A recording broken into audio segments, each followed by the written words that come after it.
Well, if I had known that Reeve was going to introduce me so nicely, I wouldn't have had my name up here, but I guess it's kind of nice to have your name up in giant font. I just want to spend a few minutes talking about what we do at the Agency for Healthcare Research and Quality, or AHRQ, and most specifically what we've done with Healthcare 4-in-1, which is our podcast program. Blaine was talking about giving people evidence-based research or evidence-based resources to make better healthcare decisions. And I have to say that our agency, and maybe a few of you have heard of us before, does a lot of great research, but next slide. I have to have this slide here because for a lot of the information that we put out, if you're not a researcher or you're not a clinician, you might have a little trouble reading some of the studies that we've done. I know I do, and that's why I think it's a little funny. You know, I get a new study and I'm like, well, really, what does this mean? And it's important, I think, for a lot of different reasons to make this information available and accessible to consumers and patients. One, because, you know, consumers have to be able to have this information so that they can go and talk to their doctor about the different options that are available to them. And two, because we're a government agency, you all paid for it. So, you know, you should have access to it and you should have it accessible. So what we've done, one of the interesting things that we've done is we thought, hey, why not use podcasts? That's a great mechanism. And so we've been doing it now for almost 5 years. And it's turned out to be a really great program to be able to turn them into neat little news segments where we take really wonky research that maybe not everybody would take the time to read, and we turn it into short 60-second podcasts that just have an intro, an outro, and a soundbite from an expert, and it just gives you a little bit of information. So I'll play one. Hopefully I'll play one. Okay.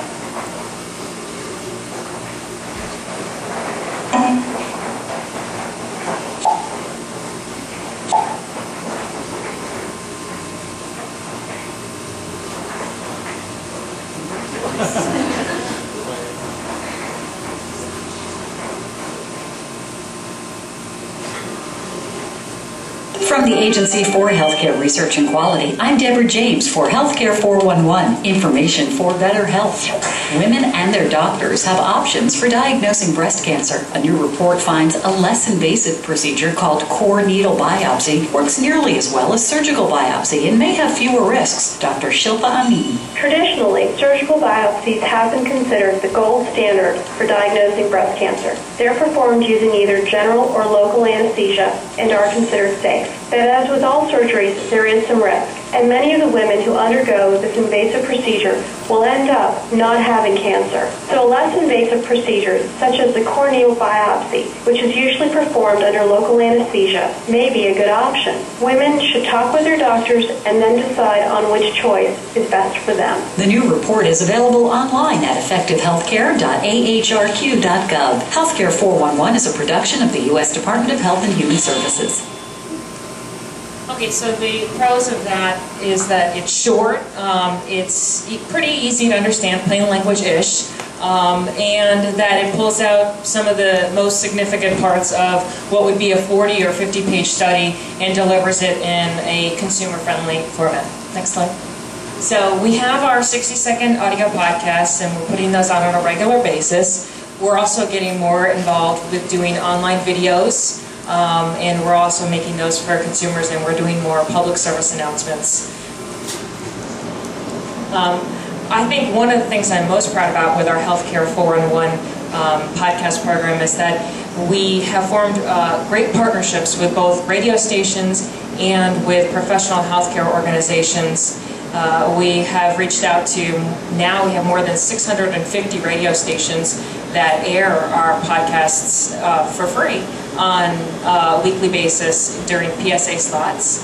And we also have about 700 healthcare organizations. These are professional medical societies, universities, those sorts of organizations that post a button for Healthcare 4-in-1 on their website, and they also use different types of mediums, like posting it on their website, in their newsletter, and through their social media platforms to help spread the word about ARC research. Next slide. So we continue to use Twitter. We're pretty excited about that to help tweet about Healthcare 411. And we also have a Twitter feed, I just want to mention, for our healthcare, for our ARC press releases. I think I was telling someone else in the crowd about this, about how we also found that some of our health reporters wanted to know more about other types of research that was happening at the agency, and so we found that the Twitter was a great way to just post quick tweets about ARC research, and healthcare reporters have been following us, and that's been a very successful endeavor. So lessons learned, there have been a lot of them. We're a small agency, and we sort of are moving into this process, and it's been a lot of fun, but we've had to sort of grow. Originally, I think our podcasts were 15 minutes long, and we thought, maybe that's a little self-indulgent. So we have sort of shrunk it down, and I'm very proud to say we're down to 60 seconds. I don't know if we'll get any shorter than that, because we still have to actually say a few words. We also, in the beginning, thought that we would name different segments different things. We thought that will be great. It will be so clear to everybody. We will have a newscast and a radio cast, and we'll have a consumer insider. And then I found every time I went to go talk to people about this, and I tried to explain it, I would get halfway through and people would say, well, wait a minute, what's the difference between a radio cast and a podcast and a newscast? And they couldn't keep it straight, and then I couldn't keep it straight, and then everybody was upset. So then now this year, starting in 2010, we only have one thing. We only do podcasts. It's like that's our thing. And it's worked out really, really well. And the last thing, which has been really hard for me to sort of swallow, but I've come to accept it, is that we can't be everything to everyone.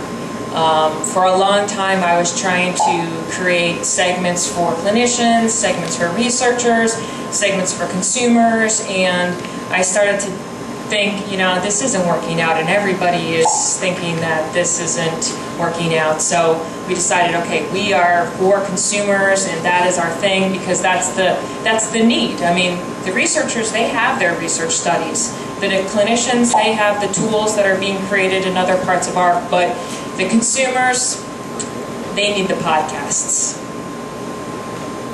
Next slide, if you can get there. All right, and with that, I just want to show you the screenshot of Healthcare 411, because I think it is a really great website, and I hope you go and visit it and check it out, and maybe subscribe to some podcasts. Thanks.